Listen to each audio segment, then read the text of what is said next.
शुरू करो, अभी शुरू करो। जहां हो वहीं से शुरू करो, जितना है उसी से शुरू करो। खामियां होगी पर शुरू तो करो। हे 4 दिवसाची जाग घेऊन चालणारी गोष्ट नाहीये ही। आपल्याला समजत नाहीये आपण काय करतोय ते। माझी खरंच माझ्या मराठी अधिकाऱ्यांना माझी विनंती आहे, हात जोडून विनंती आहे, हे विष पोसू नका तुम्ही। जय हिंद, जय भीम, जय शिवराय। मित्रांनो, मागील व्हिडिओमध्ये आपण राज ठाकरे आणि प्रकाश आंबेडकर यांचं राजकीय भवितव्य या विषयावरती थोडंसं चिंतन केलं होतं। आज मित्रांनो एक खूप मोठी आणि गंभीर अशी बाब आपल्यासमोर मांडण्याचा प्रयत्न करणार आहे।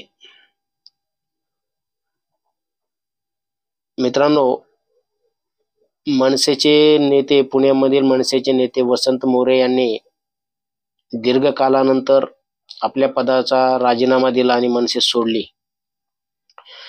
आणि सोडताना त्यांनी जे कारण दिलं आहे मित्रांनो, ते जरा त्याच्यावरती मनसे सैनिकांनी आणि स्वतः राजसाहेब ठाकरे यांनी विचार करणं खूप गरजेचं आहे। मित्रांनो, राजसाहेब ठाकरे असं व्यक्तिमत्व आहे की तुलनात्मक दृष्ट्या त्यांची बरोबरी करणारा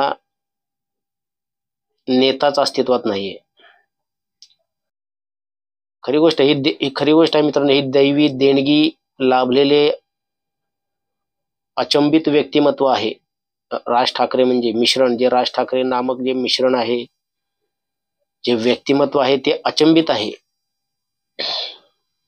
त्यांच्यावरती ईश्वराची कृपा असीम आहे। त्यांना जी पर्सनॅलिटी, जे दैवी देणगी लाभली आहे ती बोटावर मोजण्या इतक्या लोकांकडे पण नाहीये। म्हणून त्याला मी म्हणतो दैवी देणगी।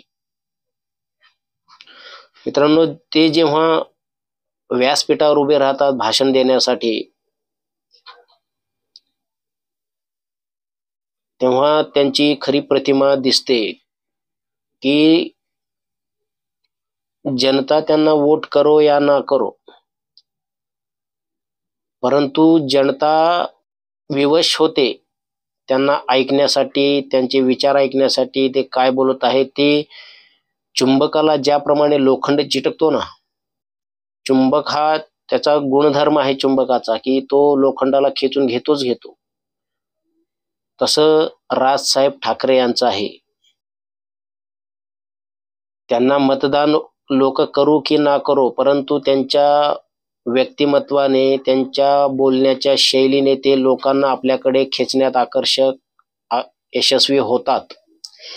आणि ही त्यांची दैवी देणगी आहे मित्रांनो, हे कोणालाही लाभत नाही। मित्रांनो, RSS हे संघटन इतकं विशाल मोठं संघटन आहे, त्याच्याच अनेक शाखा निर्माण झालेल्या आहेत वेगवेगळ्या क्षेत्रामध्ये। संघामध्ये असो, विश्व हिंदू परिषद असो, इतर कोणतेही संघटन असो, एक असा व्यक्ती तरी मला दाखवा जी राजसाहेबांची तुलनात्मक दृष्ट्या त्यांच्याशी तुलना केली जाऊ शकेल असा एकही व्यक्तिमत्व दाखवा। नाही, हे शांतपणे विचार करून बघा, नाही असं व्यक्तिमत्व आहेच नाहीये। इव्हन तुम्ही व्यासपीठावर बोलण्याच्या शैलीची क्षमता, जे टॅलेंट जे म्हटलं जातं, त्याची तुलना इव्हन मोदींशी पण करा। बघा, दोन व्यक्तींना समोर ठेवून त्यांच्या शैलींचा, त्यांच्या भाषणाचा, आक्रमकतेचा पैलू पाहून जर पाहिला तर तुमच्या ही गोष्ट लक्षात येईल। बाकी राजकारणामध्ये ते किती यशस्वी आहेत, किती सक्सेसफुल आहेत, तो भाग वेगळा। लोक त्यांना असं असूनही लोक मतदान करत नाही, तो भाग वेगळा। कारण काही कमीपणा असल्यामुळे, काही कमतरता असल्यामुळे, काही उणिवा असल्याशिवाय लोक असंच दुर्लक्ष करत नाहीत। त्याची कारणे आहेत। परंतु हे जे जे त्यांना जी दैवी देणगी लाभलेली आहे त्यांचा लाभ ते उठवू शकत नाहीयेत. हे त्यांचं त्यांचं त्यांचं दुर्दैव आहेच आहे, परंतु त्यांच्या पाठोपाठ हे महाराष्ट्राचं दुर्दैव आहे. महाराष्ट्राकडे असं नेता असताना महाराष्ट्राची सत्ता किंवा शासनपणा त्यांच्याकडे नाहीये. हे महाराष्ट्राचं दुर्दैव आहे.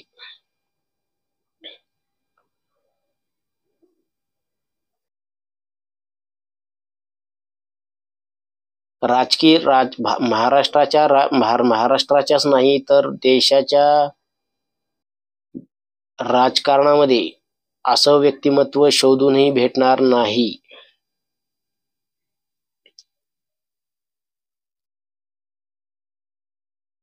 देशाला हलवण्याची क्षमता असताना काय कारण आहे की राजसाहेब ठाकरे हे राजकारणात यशस्वी होत नाहीयेत? याचं मनसे सैनिकांनी आणि पक्षाने विचार केला पाहिजे. आणि त्या अनुषंगाने मी इथे थोडस विश्लेषण करणार आहे की नक्की चुकत कुठे आहात.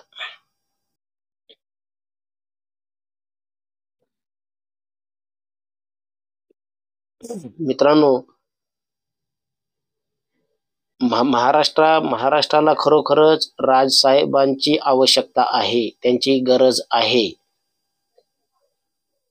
परंतु सत्ता असल्याशिवाय तुम्ही कोणीही काहीही करू शकत नाही. आपण बोलायला कितीही आपण बोलू, अनेक मुद्दे अनेक विषयाला वाचा फोडू, परंतु त्या विषयाला तडीस नेण्यासाठी आपलं सत्तेत असणं खूप गरजेचं आहे. सत्ता नाही तर काही नाही. आणि त्या अनुषंगाने मी बोलत आहे की नेतृत्व जर असेल तर संघटन पाहिजे, आणि संघटन असेल तर नेतृत्व पाहिजे. या दोन्ही गोष्टी एकमेकांच्या पूरक आहेत बंधूंनो, मित्रांनो. संघटन असेल पण नेतृत्व नाही, संघटन बिनकामाचं आहे, उपयोग नाही काही.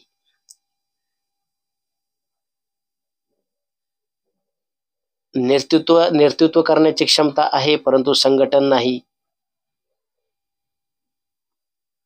संघटन आहे पण नेतृत्व नाही. तेव्हा या गोष्टी एकमेकांच्या पूरक असतात. मित्रांनो, एक गोष्ट लक्षात घ्या, माझ्या विशेषतः मनसे सैनिकांना, मनसे नेत्यांना ही माझी विनंती आहे की एक गोष्ट लक्षात घ्या. छत्रपती महाराष्ट्रच नाही तर संपूर्ण देशाचं आराध्य दैवत असलेल्या छत्रपती शिवाजी महाराजांना आपण मानाचा मुजरा करतो, आराध्य दैवत मानतो. परंतु ते सहजच स्वराज्य निर्मिती करू शकले का? की एक लड्डू होता हातात सहज घेतला आणि खाल्ला? नाही मित्रांनो, त्याच्यासाठी अनेक त्यांच्या मावळ्यांना बलिदान व्हावं लागलं, त्याग करावा लागला. स्वतः महाराजांना अनेक गोष्टीमध्ये त्याग करावा लागला, तेव्हा जाऊन कुठे स्वराज्य निर्माण झालं. छत्रपती शिवाजी महाराज एकटे स्वराज्य निर्माण करू शकले असते? नाही मित्रांनो. त्यांना त्या काळामध्ये साथ अशा मावळ्यांची भेटली की ते एकटे नव्हते.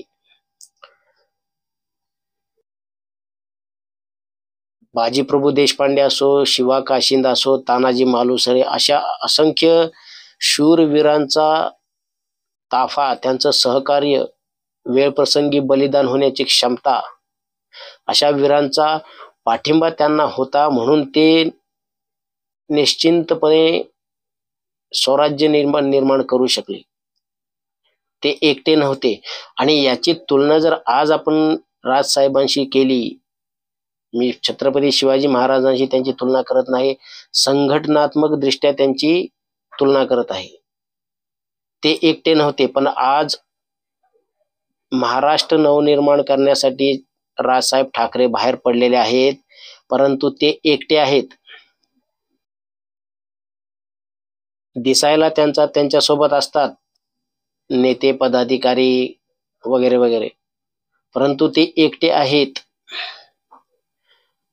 महाराष्ट्र नवनिर्माण करण्याचा त्यांच्यावर जे ओझ आहे त्यांच्या खांद्यावरती, त्या ओझ्याला त्यांच्या खांद्यावरून खाली उतरवून आपल्या स्वतःच्या अंगावर घेऊ शकणारे असे नेते त्यांच्याकडे नाहीयेत. आणि इथे तुलना होते की छत्रपती शिवाजी महाराज स्वराज्य निर्माण का करू शकले?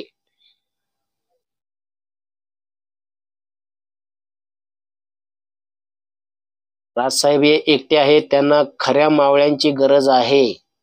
आणि ते का आहे खऱ्या मावळ्यांची गरज, आणि ते एकटे का आहेत हेच मी स्पष्ट करणार आहे. मित्रांनो, पुढचा व्हिडिओ माझा अविनाश जाधव यांच्याबद्दल आहे, यांच्यावरती असणार आहे. मी त्यांना भेटलो आहे, परंतु त्याची प्रचिती काय आली आणि कशासाठी भेटलो, का भेटलो त्याच्यामध्ये मी उघडपणे करणार आहे. आणि शीर्षक त्याच्यासाठीच ठेवलं आहे की राजसाहेब ठाकरे एकटे का आहेत.